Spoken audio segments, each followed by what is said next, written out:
Esta es una producción de Grupo Fórmula. Encuentra más contenido como este en radioformula.mx.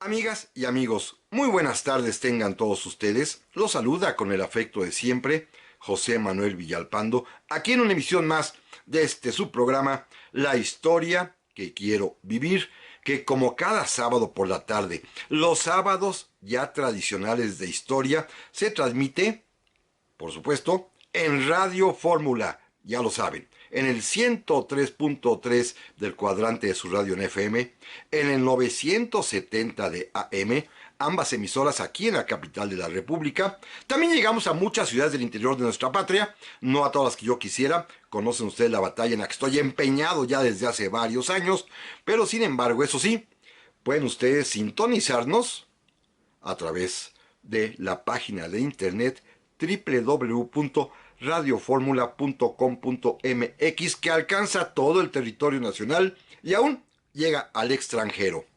Este es un programa grabado, así lo hemos venido acostumbrando ya desde hace muchos meses. Ustedes conocen la razón. Aquí en la capital estamos en semáforo rojo, en máxima alerta, agobiados y atosigados por esta epidemia. Esperemos que pronto tengamos ya un aviso de salida, pero sin embargo, primero que nada, yo les quiero agradecer y apreciar su compañía, que me permitan acompañarlos, que ustedes estén acompañándome a mí, cosa que es el motivo principal de este programa.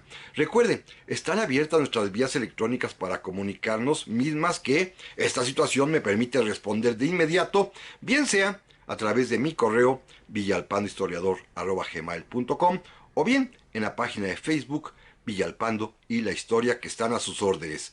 Y si no disponen otra cosa, amigas y amigos, vamos a comenzar. Y ya estamos en 2021. Ya iniciamos un nuevo año. Un año que yo les deseo, de veras, con todo mi cariño, con todo mi entusiasmo, que sea mejor para todos nosotros que como lo fue el pasado año ya fenecido. 2021 debe de pararnos la tranquilidad, la seguridad, la certeza de que podemos ya vencer finalmente a esta pandemia mundial que tanto nos hostigó el año pasado. Esa es la esperanza de muchos de nosotros que creemos que este año seguramente las cosas serán mejores. Ojalá así sea, y yo le pido a Dios que sea también igualmente benéfico para todos y cada uno de quienes amablemente me escuchan cada semana. Este año 2021 también, si Dios lo permite, es un año en el que tendremos oportunidad de platicar de mucha historia. Hay sucesos que vale la pena recordar, que acontecieron, como lo anuncié en el programa, en el anuncio del programa que ustedes habrán visto, pues centenares de años atrás. Hagamos el día de hoy simplemente un recorrido rápido, un paneo muy superficial de lo muchísimo que tendremos que platicar a lo largo de este año, porque en 2021 recordaremos, conmemoraremos, celebraremos, si ustedes quieren, sucesos acaecidos a partir de hace 500 años, y simplemente mencionaré cada 5 décadas, lo que ha pasado relevante en la historia nuestra, en la historia de México, y que tendremos necesariamente que examinar, que recordar a lo largo de este 2021. Todos sabemos, por ejemplo, que hay acontecimientos muy relevantes que merecerán inclusive una especie de conmemoración nacional, particularmente dos de ellos, que se cumplen 500 años de la culminación de la conquista de México, que se cumplen 200 años de la consumación de nuestra independencia, pero hay muchos acontecimientos más, muchísimos más, que hoy quisiera en el programa de esta semana, la primera del año, con el que iniciamos 2021, simplemente hacer, repito, un rápido paneo, un recordatorio a toda velocidad, simplemente para enunciar y anunciar en lo que nos dedicaremos buena parte de este año, porque son acontecimientos, verán ustedes, sumamente interesantes, pero sobre todo muy importantes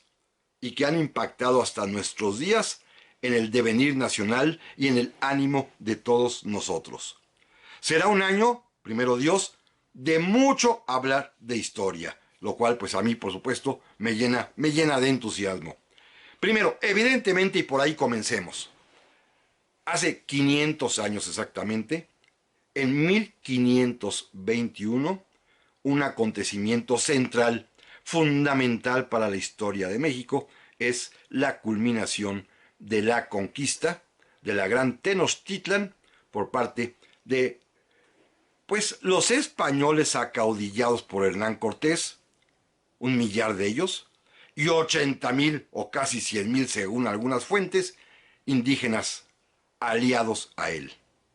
Vencieron y derrotaron al gran imperio Tenocha, al gran imperio mexica, y este es un acontecimiento que rebasa inclusive los límites de nuestro México. Es un acontecimiento de fama mundial, de importancia internacional, que afectó a todo el planeta. Fue una hazaña épica, digna de las mejores plumas, como lo han sido ya muchos de los escritores que se han ocupado de este tema, digna, por supuesto, de hablar de ella, de reflexionar sobre ella, porque los actos heroicos se dieron en las dos partes.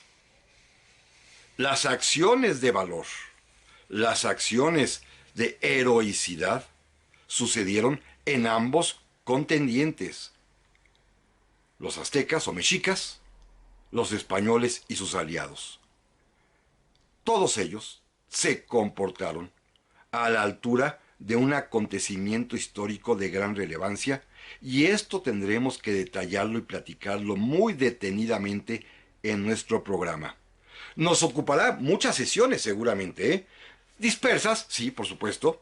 Tendríamos que empezar en abril, cuando finalmente Hernán Cortés decide hacer un alarde, es decir, un desfile de todo lo que tiene para pasar revista a sus tropas, tanto españolas como tlaxcaltecas, huejotzingas, totonacas y millares más de aliados que decidieron enfrentarse en la batalla final a la Gran Tenochtitlan.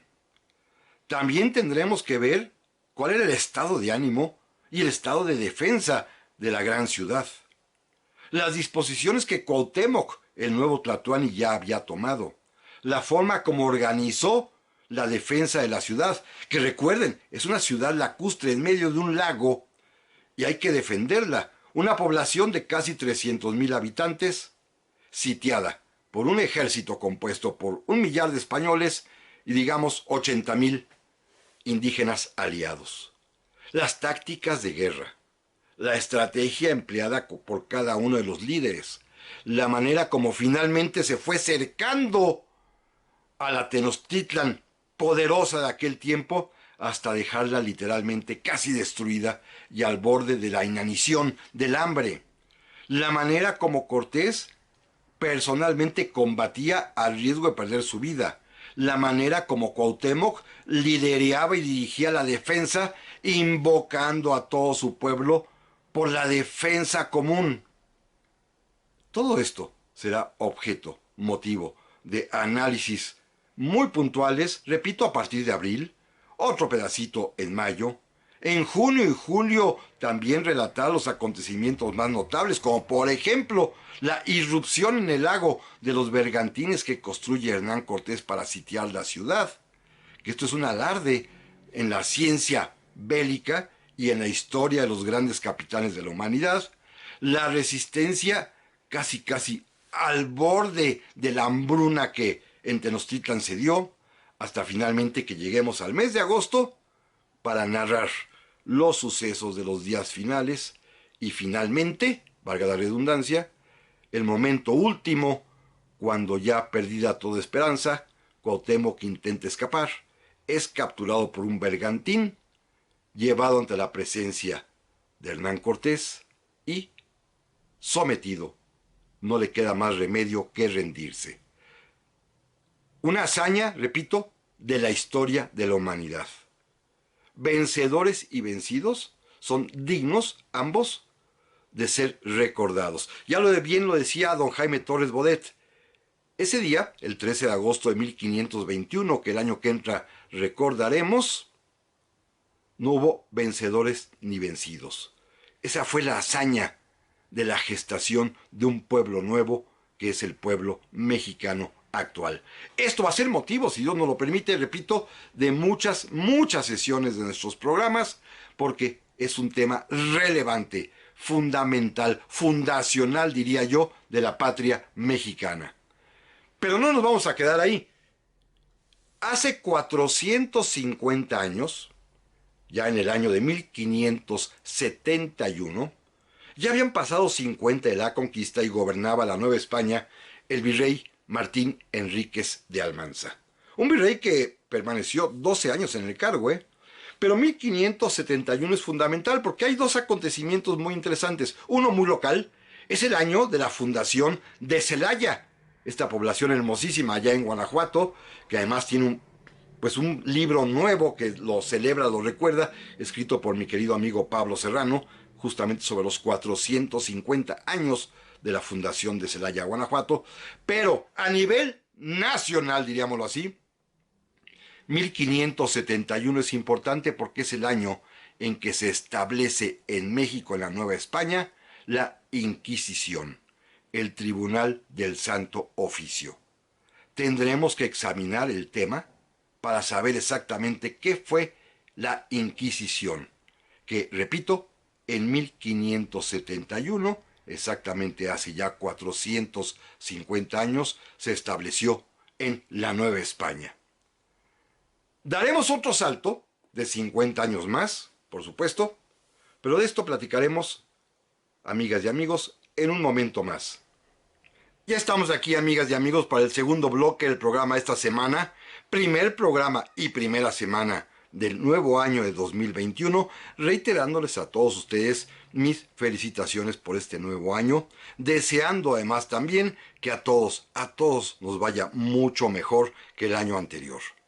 Que podamos superar las dificultades, las propias de la existencia mexicana, que estamos ya tristemente mal acostumbrados, como la inseguridad, los problemas económicos, pero que además logremos vencer todos juntos y de la mejor manera posible el que nos aqueja hoy en día, el problema mayúsculo al que nos enfrentamos, que es derrotar a esta epidemia. Lo haremos todos cuidándonos, protegiéndonos y, por supuesto, cuando llegue la hora, vacunándonos. Así que, mientras tanto, amigas y amigos, vamos a continuar.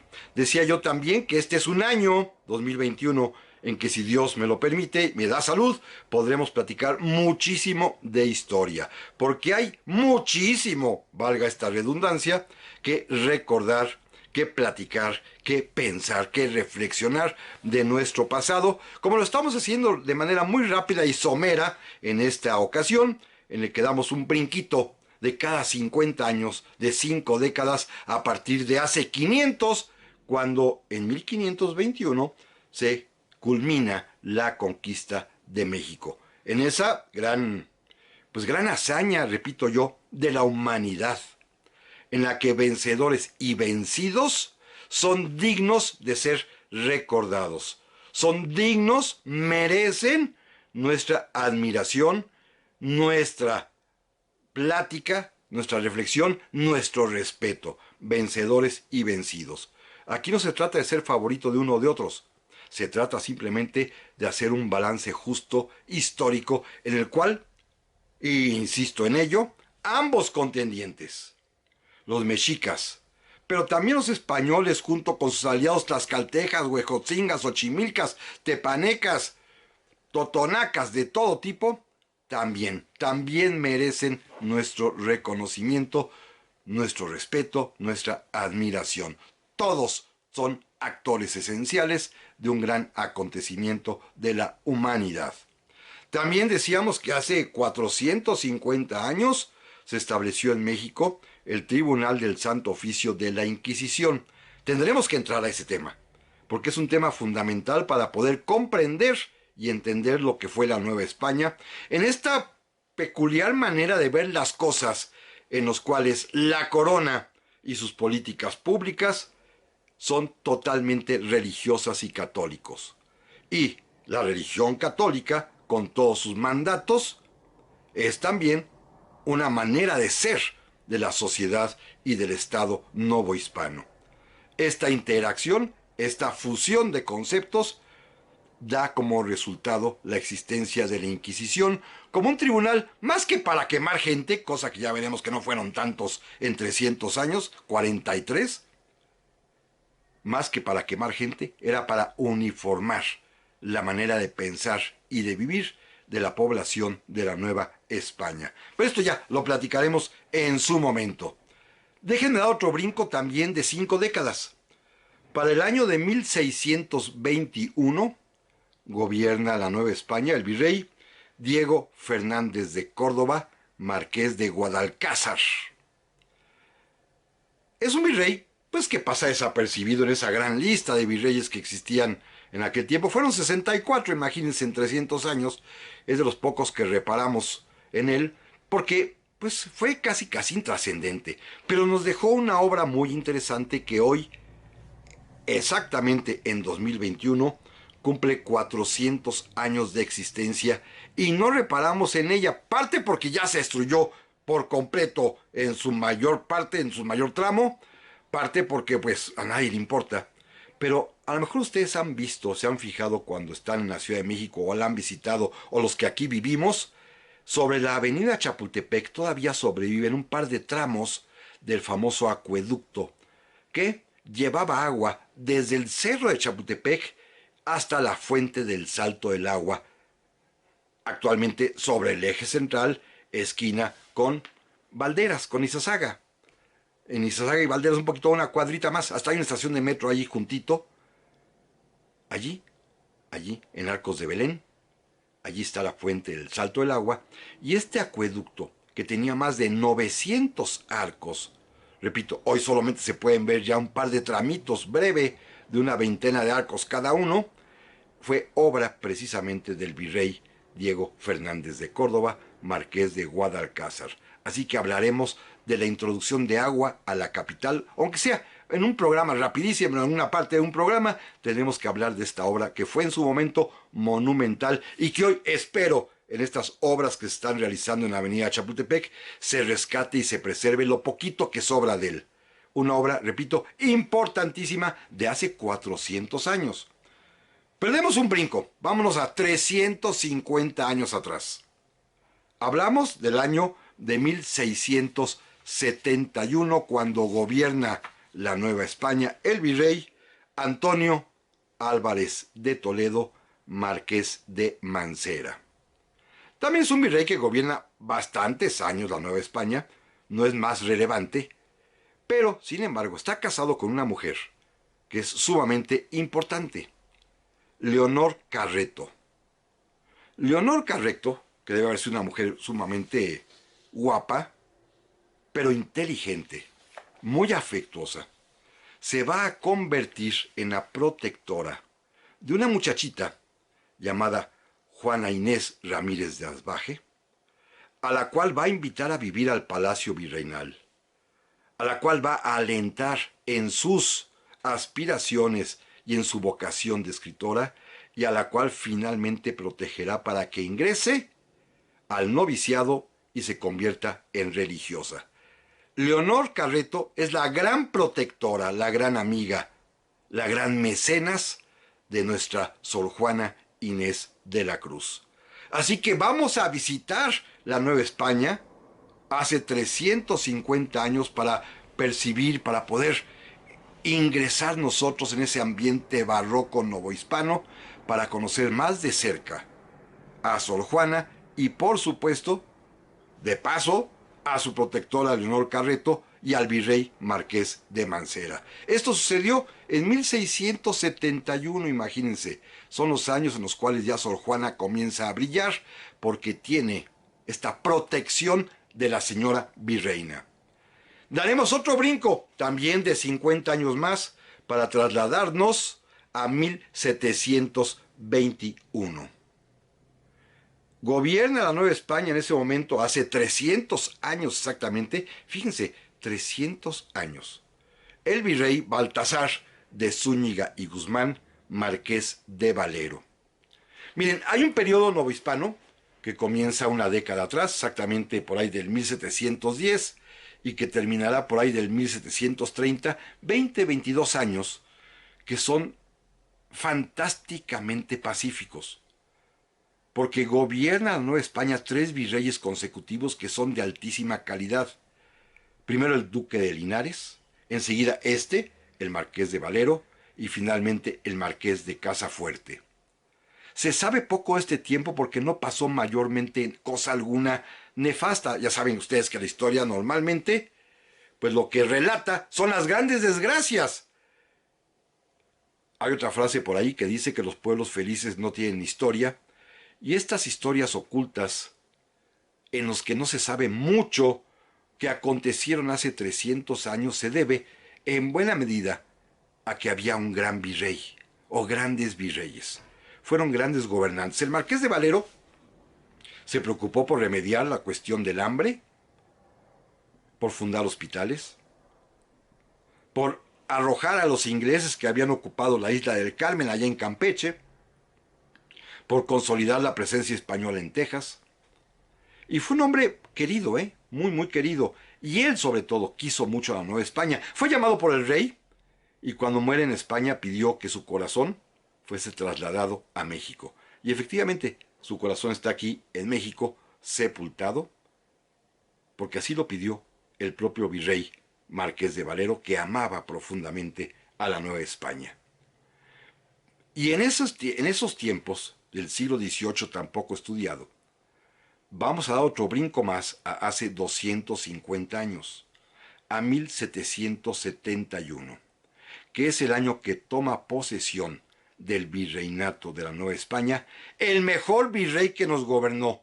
Tan importante es que aún en pleno centro de la Ciudad de México se conserva un gran paseo con su nombre. Don Antonio María de Bucareli y Ursúa, virrey de la Nueva España, que tomó posesión, insisto, en 1771, hace 250 años, nada más y nada menos, y se va a convertir en el virrey más famoso, más querido, más prestigiado. Los propios habitantes originarios, los propios indios de México, en el mejor sentido de la palabra, lo proclamaron padre de la Nueva España, el padre de todos, porque fue un hombre que se destacó por su bondad, por su cariño, por su forma tan amable de gobernar. Gobernó hasta su muerte. Pidió ser sepultado en la Basílica de Guadalupe, donde se encuentra aún su tumba, y es un hombre que, repito, dio lustre, orgullo, protección, cuidado a toda la Nueva España. Nuestros propios habitantes originarios lo quisieron, lo amaron como él los amó. El mejor virrey que tuvimos justamente tomó posesión hace 250 años, en el año de 1771. Pero de esto, amigas y amigos, vamos a seguir platicando, si a ustedes les parece bien, en un momentito más. Ya estamos aquí, amigas y amigos, para el tercer bloque del programa de esta semana, el primero del año 2021, en el que estamos haciendo, como ustedes ya se dieron cuenta, un rápido recorrido en brincos de 50 años, simplemente para, más o menos, darnos cuenta de la riqueza histórica de los acontecimientos que este año, si Dios nos lo permite, recordaremos en estos programas. Dedicarnos a repasar el pasado, a repensar el pasado, a recordar el pasado, siempre con ese espíritu que yo he comentado desde hace mucho tiempo, de tener un sentido de contemporaneidad. No solamente por el hecho de la efeméride, sino más que nada por el hecho fundamental de reconocernos en ese pasado que ha sido determinante para ser lo que hoy somos los mexicanos. debemos mucho a lo que sucedió antaño. Recordarlo, examinarlo, analizarlo, es justamente la razón de ser de estos programas. Y a eso, repito e insisto, si Dios lo permite, nos dedicaremos este año, como siempre lo hacemos, de 2021. Sí, hay acontecimientos señeros como el que voy a comentar enseguida, pero hay otros, ¿eh? Siempre hay temas aparte adicionales que brotan porque hay algo que merece ser reflexionado históricamente. Déjenme comentarles que en unas semanas más, me anticipo de una vez, haremos un programa especial sobre una figura que normalmente ya se nos olvida, aunque allá en Michoacán, en el hermoso Michoacán, lo tienen muy presente. Tata Vasco, Don Vasco de Quiroga. Nada más anticipo. Hace unos cuantos días, hace unas semanas, en diciembre, hacia finales de diciembre, el Papa Francisco declaró venerable siervo de Dios a Vasco de Quiroga. Está a un paso de los altares. ¿Quién fue Vasco de Quiroga? ¿Por qué es tan importante?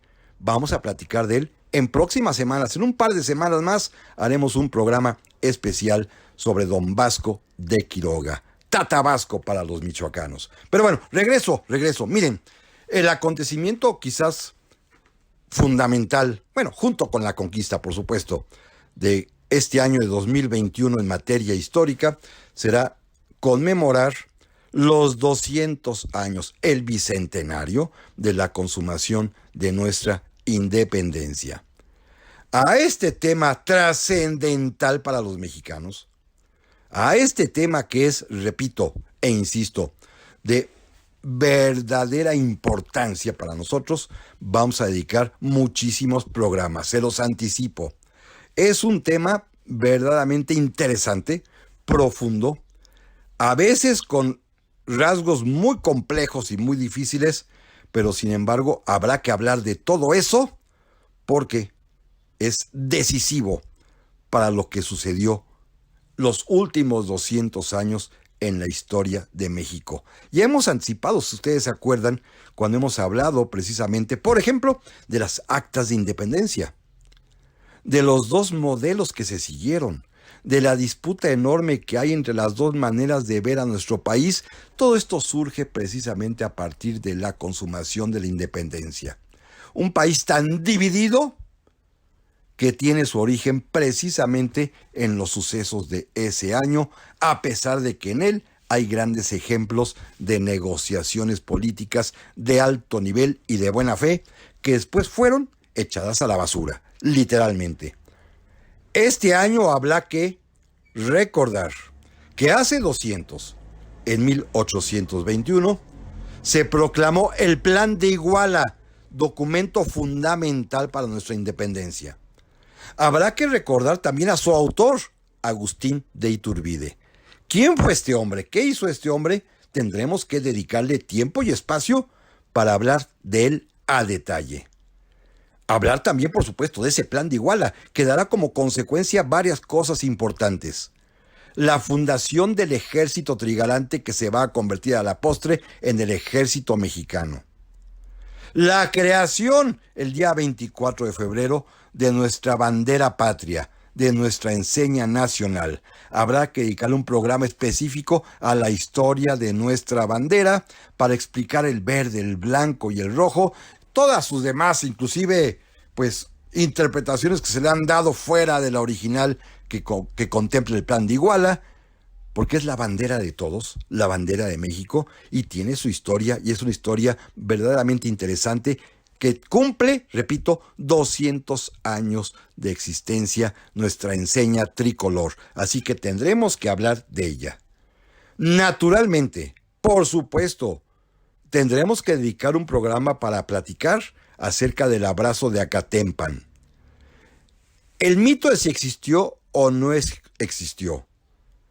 ¿Quiénes son los protagonistas? Y hablemos también, muy profundamente, así como lo hicimos de Iturbide, del otro participante de este, de veras, importantísimo acuerdo político, que es finalmente la consumación de la independencia, conseguida por Iturbide, sí, pero con otra persona más, con Vicente Guerrero. Guerrero también merece que se hable mucho y muy profundamente de él, y al igual lo haremos como Iturbide, con sus luces y con sus sombras. No escatimaremos elogio, pero tampoco reduciremos la crítica a ambos personajes en lo que hicieron bueno, por supuesto, y en lo que hicieron malo, naturalmente. Así que los dos merecen que hablemos de ellos porque los dos son los autores, porque uno solo no hubiera podido, se requería el concurso, el acuerdo de ambos para consumar la independencia. Una consumación que se consigue gracias a un pacto entre realistas e insurgentes que conduce a la formación de los trigarantes y un pacto político, el más importante de la historia de México, que funcionó para su objeto, que era consumar la independencia, pero que fracasó para el siguiente paso, que era la vida cotidiana ya del México libre, soberano e independiente. Esto será, por supuesto, motivo de análisis este año, así como la campaña trigarante. ¿Cómo fue posible que Agustín Iturbide y Vicente Guerrero y todos los que se iban uniendo a ellos en tan poco tiempo, en 6 meses, lograran consumar la independencia? ¿Cómo fue posible que recorrían casi triunfalmente con muy poca oposición y pocas batallas, poco derramar sangre, como decía Iturbide, y mucho derramar tinta para escribir cartas? ¿Cómo fue posible que se conciliaran los ánimos, que se convenciera a tanta gente de las bondades de la independencia de la patria? Será motivo también de nuestro examen. Naturalmente, llegaremos al 24 de agosto para conmemorar y recordar aquí los tratados de Córdoba, que se celebran en 1821 allá, repito, en ese 24 de agosto, entre Agustín Iturbide y Juan O'Donojú, el último jefe político superior, o como lo llamamos, el último virrey de la Nueva España, para finalmente dar el paso y acercarnos al día 27 de septiembre de 1821, día de la consumación de la independencia, el día más feliz de la patria, decía Lucas Alamán, que nada vamos a narrar y a platicar y examinar en todos sus detalles, pero también sin ignorar que al día siguiente, 28 de septiembre, es la firma del Acta de Independencia de hace 200 años.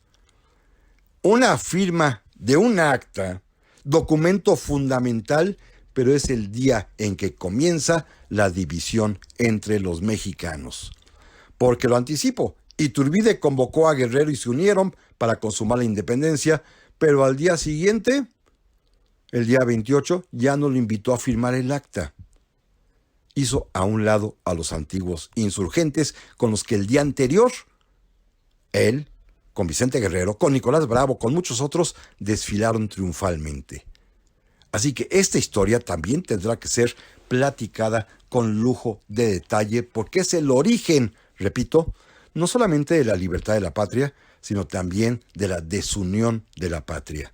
Lo que aconteció en esas 48 horas, el 27 de septiembre, todos unidos, entrando triunfalmente a la Ciudad de México, Iturbide acompañado de sus amigos exrealistas, pero también de sus nuevos amigos insurgentes, repito, como Guerrero y Nicolás Bravo, pero al día siguiente ya se le olvidó la amistad, ya hecho dueño del poder, ya no los convocó a firmar el Acta de Independencia. Ahí van a comenzar nuestros problemas. Todo esto, repito, este año fundamental de 1821, tendremos que ir siguiéndolo paso a paso conforme vayan cayendo las fechas del calendario a lo largo de este año. Sí, este año, 2021, hay 2 conmemoraciones fundamentales.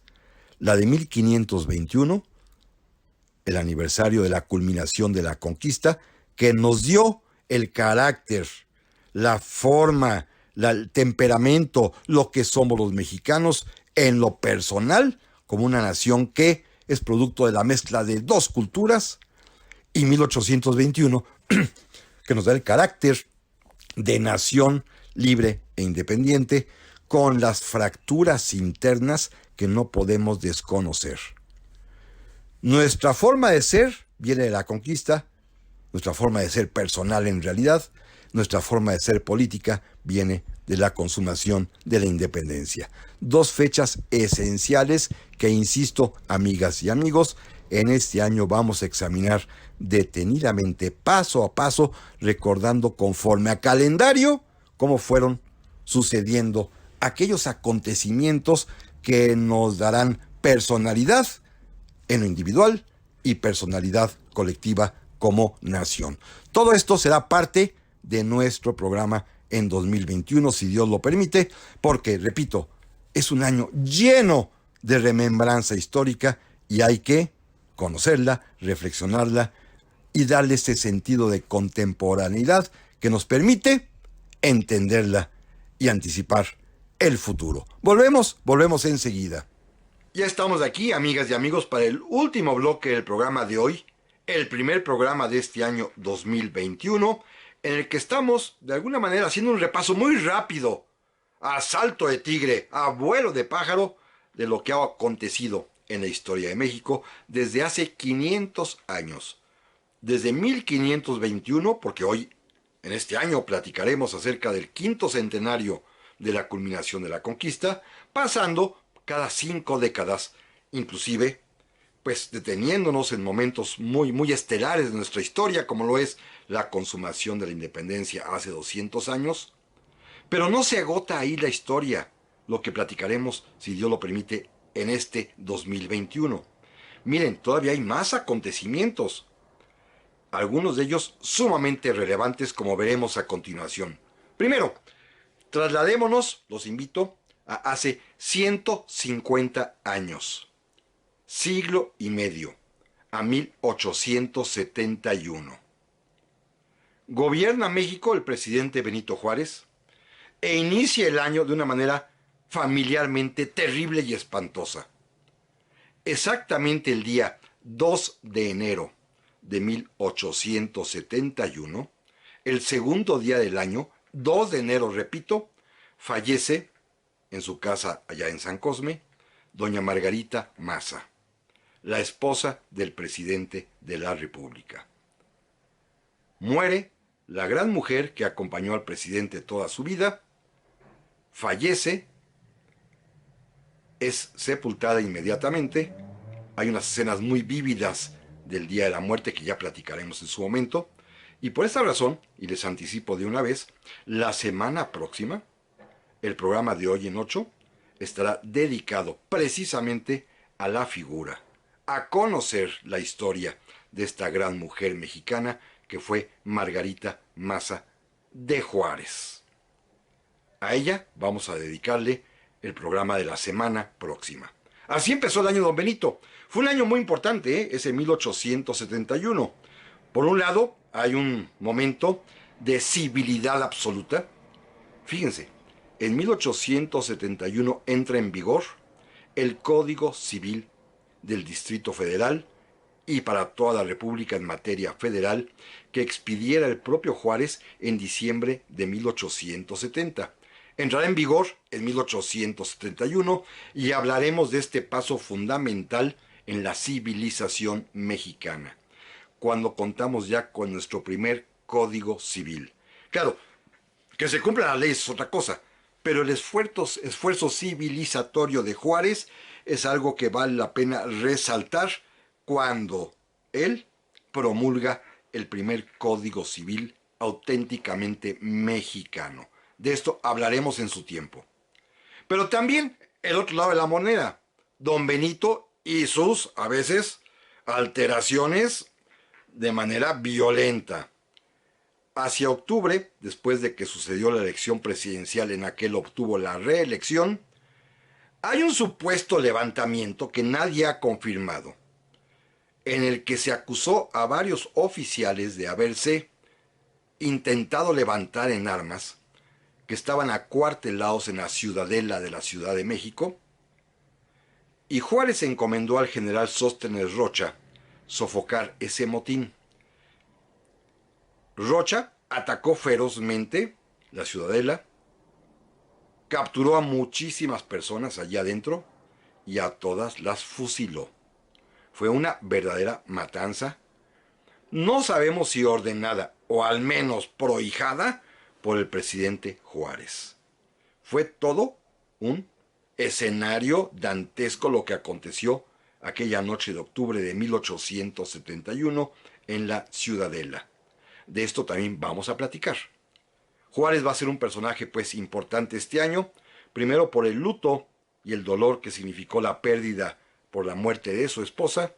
Después, sí, naturalmente este logro, importante de civilización que es el Código Civil, pero también este ejercicio de represión violenta que no tuvo empacho en ordenar en la Ciudadela.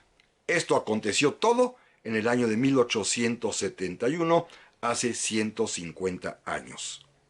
Demos otro brinco, 50 años después. 1921, cuando gobierna a nuestra patria el general Álvaro Obregón. En ese año ocurren dos acontecimientos importantísimos en materia educativa. Los dos son obra atribuibles al mismo personaje, a José Vasconcelos, de quien mucho tendremos que hablar este año. Si algo caracteriza al gobierno del presidente Obregón en su parte, digámoslo así, afortunada, es precisamente el interés que tuvo al apoyar a José Vasconcelos en su obra educativa. Primero, durante buena parte del año, cuando Vasconcelos era rector de la Universidad Nacional, y en abril de 1921, él proclama, impone, sugiere, ordena el lema que aún hoy en día ostenta nuestra máxima casa de estudios. Por mi raza hablará el espíritu. Una frase escrita por José Vasconcelos y que fue colocada como lema de la Universidad Nacional.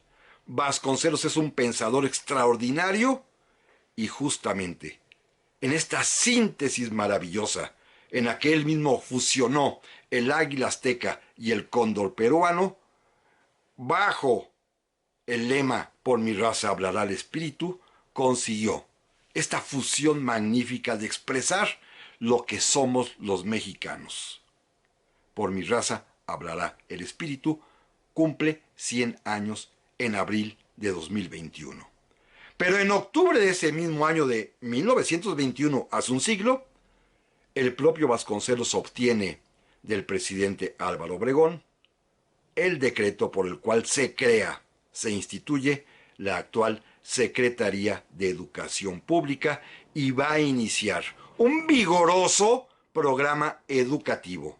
Hablaremos mucho de esto, porque Vasconcelos logró crear esta entidad administrativa, nuestra Secretaría de Educación Pública, con una visión amplísima, generosa, de cultura, importantísima para México. Así que también será motivo de muchas y varios programas para poder examinar la obra, el pensamiento y el legado de José Vasconcelos, tanto con su lema por la universidad como por la creación de la Secretaría de Educación Pública. Y demos otro salto, ya para terminar, a lo que ocurrió en México hace 50 años nada más. Muchos de los oyentes, estoy seguro, no habían nacido, la gran mayoría. Muchos ya teníamos pues cierta edad, yo tenía en ese momento ya 13 años, y gobernaba nuestra patria el presidente Luis Echeverría.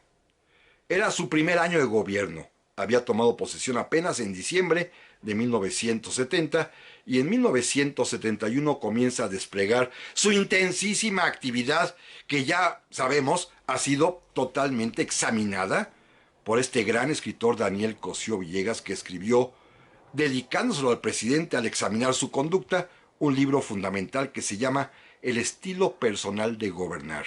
Sí, un estilo muy personal de este hombre, de Luis Echeverría, que tuvo aciertos notables, Por ejemplo, su amplísima campaña internacional, que comenzará justamente hace 50 años, hacia el mes de octubre, en la Asamblea de la Organización de Naciones Unidas, cuando va a proponer finalmente la Carta de los Derechos y Deberes Económicos de los Estados, que va a conducir a la creación, este ente figurado, de lo que son los países no alineados o países del tercer mundo.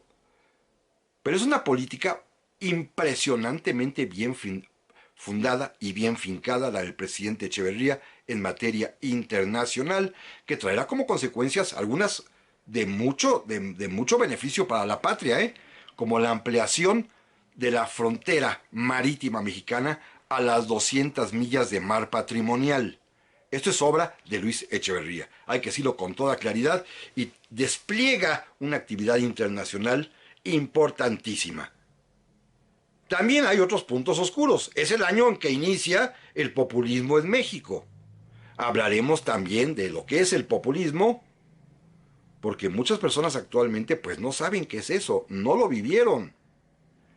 Y el populismo, como todos sabemos, trajo desgracias incalculables en materia económica. También veremos otro par de sucesos, alguno de ellos muy lamentable. El presidente Echeverría, a pesar de su ánimo de conciliación y de su disque presencia o postura de izquierda, es, de alguna manera, protagonista de aquella matanza terrible del 10 de junio de 1971, la de los halcones, allí por el metro de la Normal en la Ciudad de México, cuando se sofocó a batucazos y a balazos una protesta estudiantil. Es el año también en que se da inicio lo que se conoce como la Guerra Sucia, pero es el año también en que los jóvenes hicieron una explosión de música y también de drogas en los famosos conciertos de Avándaro en septiembre de 1971. Todo esto apenas hace 50 años y todo esto tendremos que recordarlo. Este es el panorama, amigas y amigos, que si Dios lo permite, platicaremos a lo largo de todo 2021, año, lo reitero, insisto, que primero Dios será mucho más venturoso para todos nosotros. Nos escuchamos, si Dios lo permite, aquí la próxima semana. Pásenla muy, pero muy bien. Hasta pronto.